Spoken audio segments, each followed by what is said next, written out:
Aloha, friends. Thank you, Lay, for this opportunity to be able to share with your class some great career preparation information as it relates to interviewing and preparing for the job search. One of the most important things you can do as a college student is to prepare and to get your ducks in a row so that you can make a great first impression. In my experience, you only get one chance to make a great first impression, whether it's on paper or in person. So, right off the bat, we need to get that in our heads and as part of our job search and career prep. Maybe just in terms of an overview for this session, we want to be able to highlight some pointers that you ought to be thinking about and put on your front burner. Number one, do your research. Who, what, why. Look at their reviews. Understand the long-term investment. If you're planning to have a career in a certain industry, understand the verbiage, understand the network, understand the requirements for the job. Look the part. Clothing, hair, lighting, especially in this day and age, really does matter. And the virtual experience ought to be able to allow the people on the other side to be able to feel you and hear you. So practicing a lot in the virtual environment, especially now under these conditions, is important. The sound, the environment, the lighting, the look. You have to look the part. No matter what industry you're in, you want to be able to dress for the part that you are looking at. And since you only get one chance to make a first impression, it ought to be a great impression and one that shows that you care about the way that you look, that you care about the impression you're making, and that you want them to know that this is serious business. Number three, pick three things that you want to be sure that you say about yourself during the interview. Make a note, put it somewhere on a post-it, make sure that you reiterate those three things, especially as it relates to the position or as it relates to the top three things about you that you want them to remember. Pick three things, settle on those, practice about them, and then be able to present them confidently. But make sure you say them. Oftentimes it might be in your head, but if you're not practicing and it's not on the front burner, you may see that you'll forget them. Always answer questions positively. Never be negative or demeaning, even if you've had a rough experience. And there may be questions that will address your ability to handle conflict or to confront, or even if you did have a negative experience, you ought to be able to be a master at spinning that positively. You want to be able to demonstrate that you can do the things listed on the job posting or the job description, but focus on what they need and how you can meet the need. A lot of people go in saying, look, I'm great, I'm fabulous, I'm a 10 out of 10, and they haven't addressed the need the company has. So be sure that when you are looking at a position description, you understand what they want and what they need, and then focus all of what you say on the need.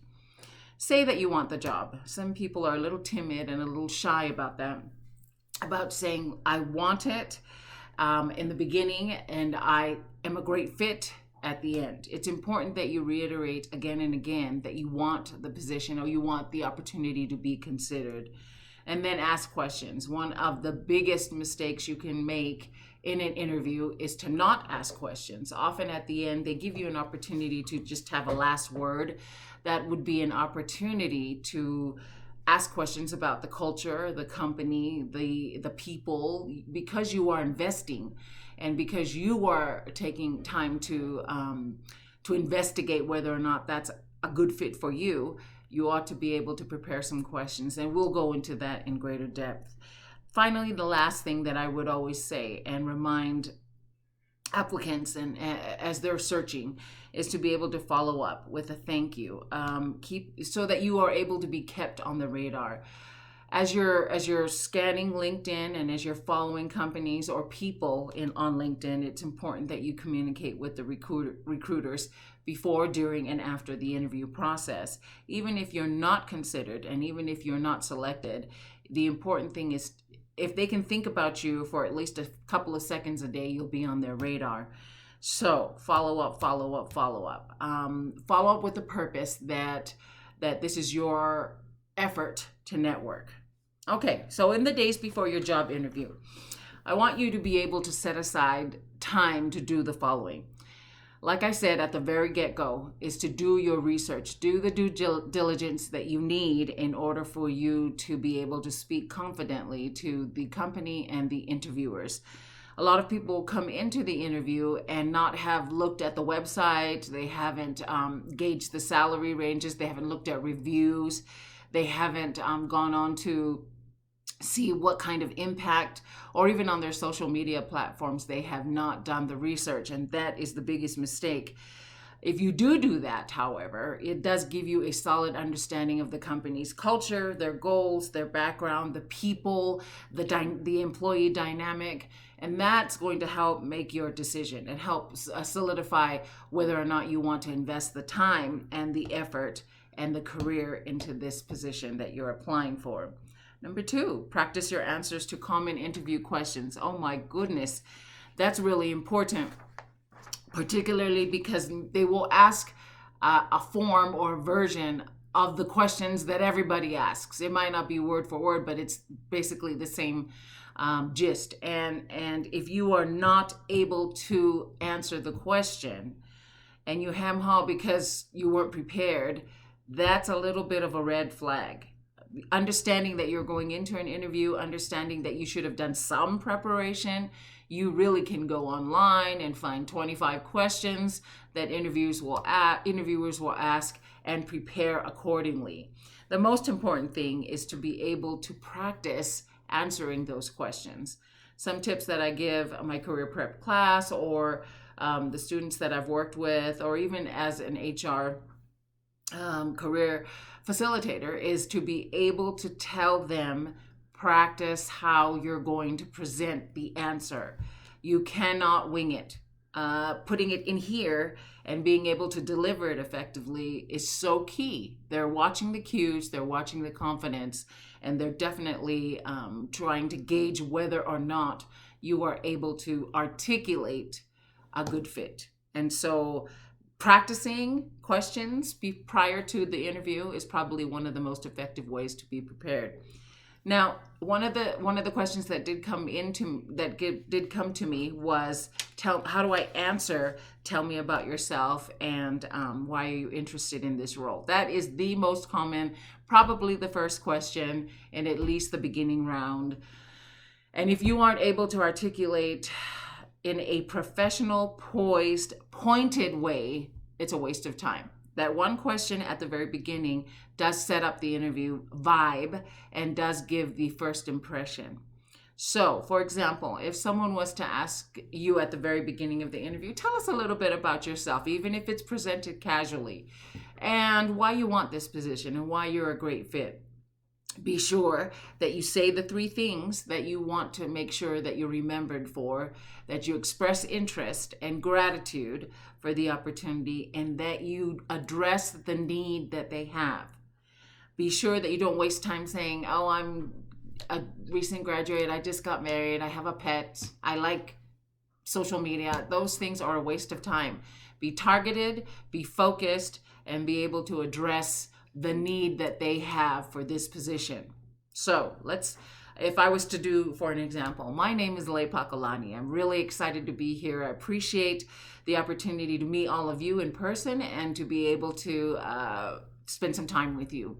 First off the bat, I'd like to say that my experience in HR has really helped to prepare me for this position. I'm interested in meeting your needs as a company. You are looking for someone that has the people capability, experience with operational efficiency, understands the work environment and culture, and is able to be effective in your organization. If you'll notice in my resume, and as you looked at my resume, and perhaps as you've done some research before coming to this interview, you'll notice that the top 3 things that I want to reiterate are my leadership skills, my ability to meet your needs, and the fit in your culture.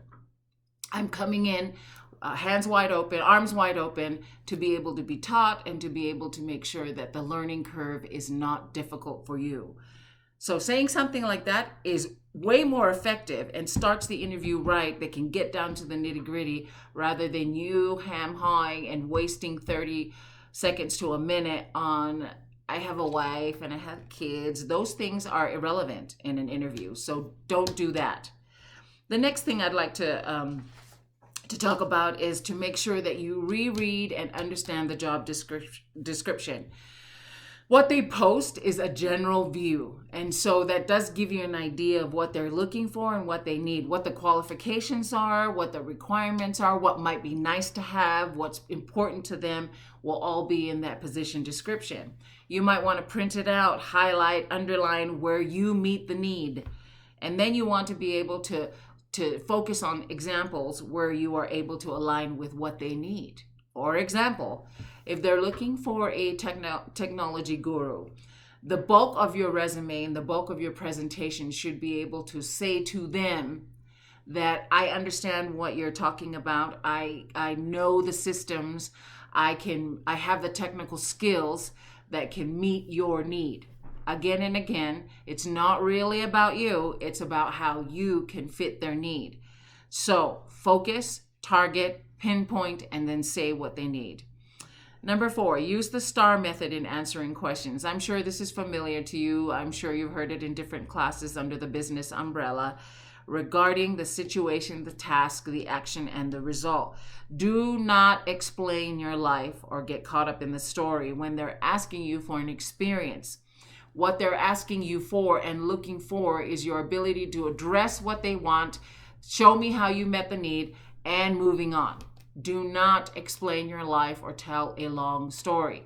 For example, they might say, tell me about a time when you disagreed with your leadership or your supervisor. Situation, task, action, and result. I have a great experience. Not too long ago, I was given a project to manage, and my supervisor had a deadline and wanted me to be able to create a proposal that would enhance employee morale. I did not agree with the feedback that she gave me, but I understood it and took it and utilized it with my spin to be able to meet her need and to be able to get the work done.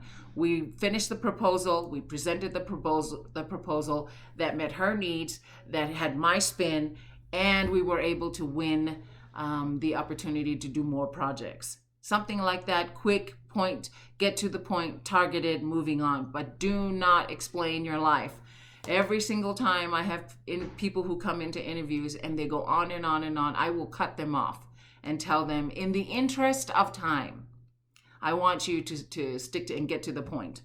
Number 5, recruit a friend to practice answering questions, or a spouse, anybody that might be willing to spend the time, so that you are practicing and answering out loud questions as an effective way to prepare. Say them to yourself, ask a friend to go through the questions, answer, tell them to give you feedback. Another thing that I might also suggest, and this is if you don't have a friend, is to look in a mirror and ask a question and answer the question in the mirror. Much of what you present and say in your tone and your delivery, you can give yourself some feedback as well. Number 6, prepare a list of references. And this, I would say to do anyway when you're preparing a cover letter or a resume, because what it does is it shows that you're not afraid. You're not doing a job search shady, and you're not afraid that people can speak on your behalf. You don't want to do friends. You really do want to do someone that's a work peer or a supervisor, someone that can speak to and address not only your skills, your fit, as well as your character. So a triple threat is a great reference. Be sure that you prepare them, give them a copy of your resume, express to them that you are applying for a job and would appreciate their recommendation. Some are not comfortable with that, and so what you might want to do is give them bullet points to address as people call. We always call for the references. We always want to do a little bit of a background check, and what your references say is very critical, because it does speak to whether or not they trust you, whether or not they feel confident about your abilities and what you've brought to the table for them. If they can do that, then that's a great reference. But getting a friend to vouch for you is not a good idea, particularly because they might not be able to speak to your work fit and capabilities or effectiveness. So be mindful of that. Be prepared with examples of your work. So if you're going to talk about a conflict, have a star conflict. If you're going to talk about a situation where you had to express or show or demonstrate time management, pinpoint that in a star frame. Situation, task, action, and result. And then have them prepared so that you can draw from. As you're practicing, speak to them, use them so they're in here in your drawer to pull from, so that it's not something that you have to think about and stress about. The other thing that I might also say is to prepare smart questions for your interviewers. Interviews are a two-way street. Employers spend the time asking you questions, but they also want to know what you're thinking seriously about as well. Some of the questions you might consider is, can you explain to me some of the day-to-day responsibilities that this job entails? How would you describe the characteristics of someone that would be successful in this role? And if I were in this position, how would my performance be measured? How often? What departments does this team work with regularly? And how do these departments typically collaborate? That's important, because what you're showing them is that you're interested not just in this position, but in the overall framework and how you fit. And whether or not they are able to answer that is going to give you some good information if you're moving on. Some other questions that you might consider are, what are the challenges you're currently facing in this role? And what have you seen in this interview that meets that need?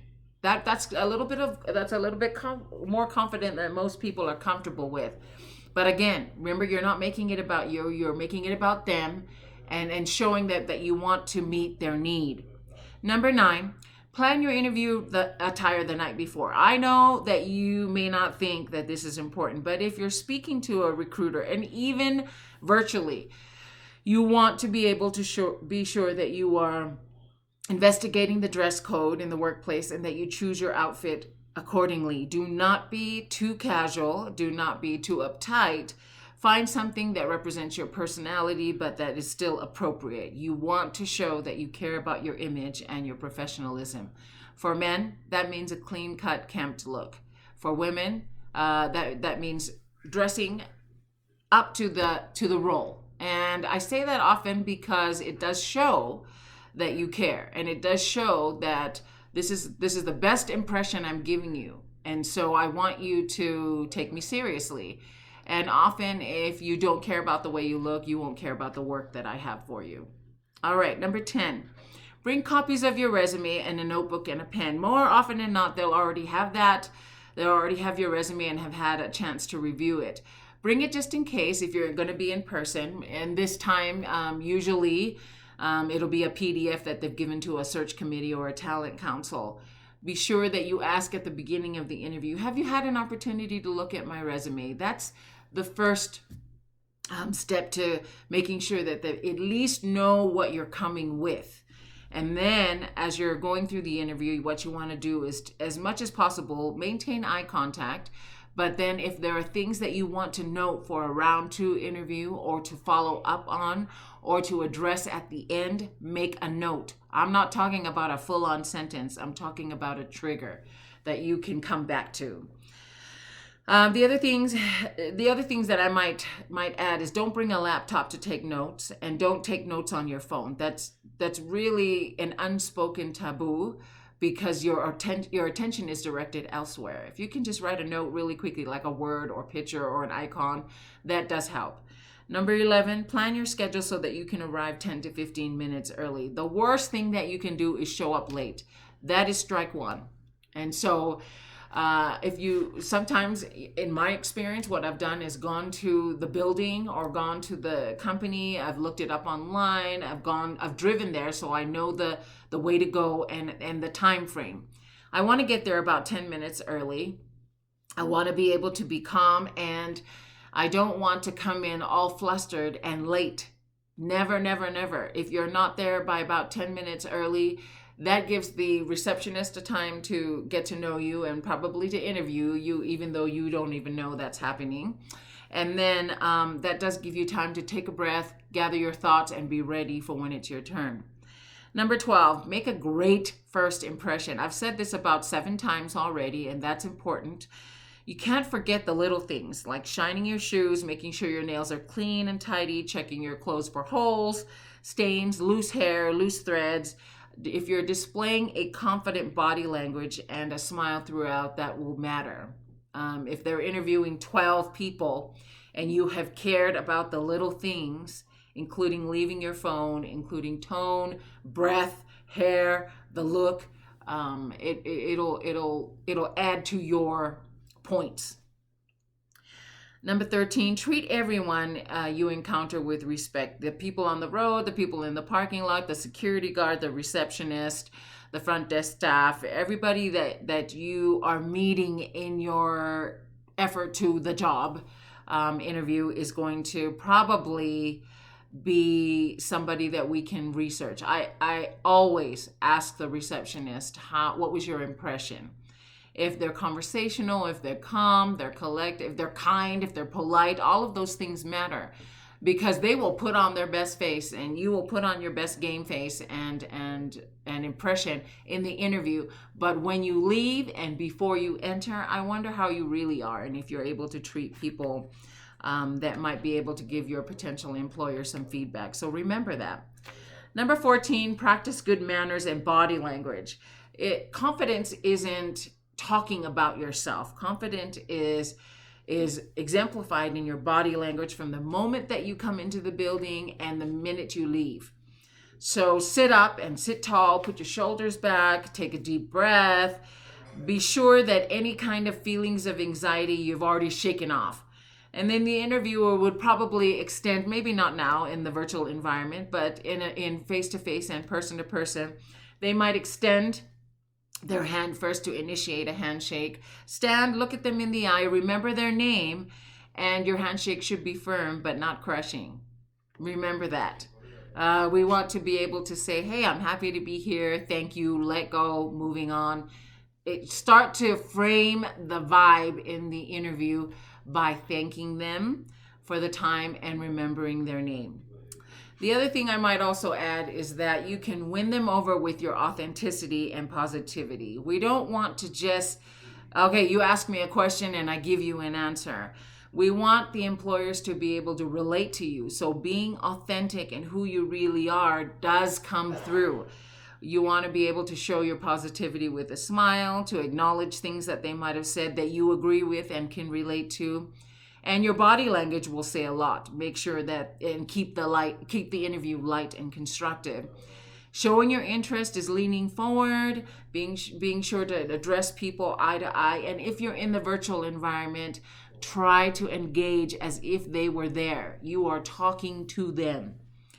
Number 16, respond truthfully to the questions that are asked. It might seem tempting to embellish your skills or your accomplishments, but interviewers often find your honesty and vulnerability refreshing and respectable. If you don't have the skill and you don't know the answer, say so, but really come back strongly by saying, I may not have this specific skill set, but my experience here would be able to help that. And I am teachable and I can learn quickly and would be able to meet your need as it pertains to that particular skill or certification or need. The other thing that I might also add is that if you are able to focus on your strengths and the background that allows you to be uniquely qualified for the position, that's where the winning is. If you can't say so and you can't make what's relevant already to what they need, then you've probably lost out on a great opportunity. Tie everything that you have, all your answers, back to skills and accomplishments. It's important that you tie your background to the job by providing examples of solutions and the results you've achieved. Use every opportunity to address what they want and what they need. But keep your answers concise and focused. Again, remember, don't explain your life. Get to the point. State the situation, then the task, then the action, and the result. And always tie it back so that you are focused. Do not speak negatively about your previous experiences or employers. what they want to see. Even if they ask you and dig and say, have you had a negative experience? That's not for you to say so. That's for you to show and demonstrate that even though it may not have worked out, you did learn something that will be applicable to the next job which you are applying for. It's not wrong to ask about next steps. In fact, at the end, as you're thanking them for the opportunity, after you've asked the questions, your very last question should be, I appreciate your time. I thank you for what I've learned. May I ask what the next steps are? And they'll give you kind of a time frame of what's going to happen, who will contact you, and then whether or not you can pretty much gauge just by body language and tone of voice whether or not they're interested. So pay attention. The next thing you should do after the interview is to send a personalized thank you letter after the interview. Find out the names from the receptionist or the recruiter. Follow up either the next day or even that same day in the evening. Give them some time to be able to make an impression, and make sure that your email is, oh, thank you for the time. No. Make sure your email is distinct from the others, and use things that you remembered about what they said in the interview in your note. Now, some questions that you can ask about the job. You should always prepare at least 3 questions. I did kind of go over some of the main ones. Elaborate on the day-to-day. What are the characteristics of someone that would succeed? What's the most important thing I can do in the first 90 days? What are some of the challenges? If I were in this job, how would my performance be measured? What does the career path look like? Never in a first interview talk about salary. And this is why. If you're coming in guns blazing and asking about salary and saying, I expect this, they may even ask what your salary requirements are. The way to respond to that is to say, I feel confident that the skills and the abilities that I bring to the table would be comparable with this range. If they're asking for a range, do not give a specific amount. And if you have done your research on Glassdoor, or as you've asked people in preparation for this job for the range, it's a fair assessment, and it's not you coming and demanding. That is something that turns off recruiters and interviewers right off the bat. So some other things that you might be able to ask is, what is the best thing about working here, about the company? What does the job look like day to day? Who's your biggest competitor and why? And if you've done some research and they tell you about that competitor that you've researched on, and you say, yes, they may be your biggest competitor, but I can see a need and how we can improve here, would be a great way to make a great impression. Again, asking them about challenges is an awesome thing to do, especially in industry. You can formulate things in terms of the research on, I saw this on social media and I am interested in that. Can you tell me more? Things to ask about the culture. How would you describe the company culture? What are the most important values of your company? Those interviewers love talking about that because that's what they're most proud of. Ask them, listen, pay attention, and follow up using their words. Something else that you might ask is also the office environment. Talk about the office environment in terms of, what do you like? What are non-negotiables? Do you have employee resource groups? But be positive and listen to what they're saying. You'll be a much more attractive candidate and coworker if you are positive and focused only on what you can do and how you can help and meet the need. Again, as part of the interview process, you want to set some goals. Prior to interviewing, take the time to write them down. You might be asked, what's your 1-year, 5-year, 10-year plan? You ought to be able to articulate, I want to be here. I would want to be able to be successful in my career here. I want to be able to make a mark in this company. Okay, sell it. Sell what you do know. Don't focus on the negative things. Know what benefits and skills you bring to the table and be able to articulate them clearly. That is the key, to be able to see what they need and to be able to articulate what they need. Ask the right questions in the right way. Watch your tone, watch your body language, listen and watch for cues from your interviewers. The worst thing you can do is pretend that this is an interview and not read the cues. The other thing that I might also add is to be honest. This was a question that came in, to be honest, but not overly honest. This isn't really about you. So you might say, well, I just don't do that, and it's not in my job description. Do not give that impression. Don't explain your life. Be honest about things that you may not know, but more focused on things that you do know. Again, I might also add a great tip is to use LinkedIn. LinkedIn is an underutilized tool that not many people use. Spiff it up your profile, start getting recommendations, increase your network, and get yourself out there so that people can see you are a professional. The one way that they normally will do is to go onto your social media and to check what kind of presence you have, and that includes Twitter, LinkedIn, Instagram, and Facebook. Be mindful of that and what you put out there. Connect. Connect in the way that this is me, this is who I want you to know. Be sure that what you're putting out there matches with what you present on the day of the interview and on your resume. Of course, it goes to say that you should sharpen and customize your resume always. Update it, update your online profiles, utilize job wells on LinkedIn, Indeed, Glassdoor, and company career sites. It is not bad, and it is not bad to be rejected.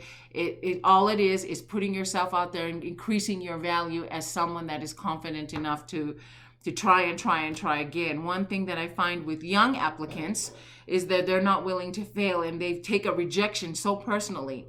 It's not a rejection on you. It's a rejection on timing and opportunity. So even if you don't get it, stay on the radar, keep applying and making an impression and communicating with the recruiters and people that you may have met in your journey.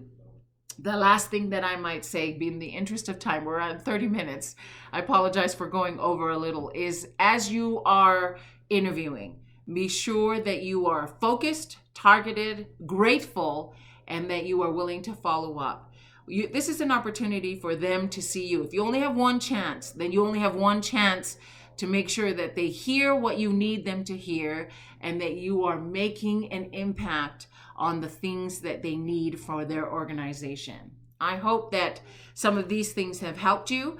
I want you to be able to go through this recording and by all means, I've left my contact information so that if you have a question and you want to dig a little bit deeper, maybe practice, maybe get some feedback on your skills, your interviewing skills, and maybe questions, I'm happy to address those as well. Thank you again for your time. Good luck in your job search. One interview that doesn't work out isn't the end of the world. The more that you interview, even as you are established in your career, does keep you on game and does keep you relevant and current and confident. Good luck.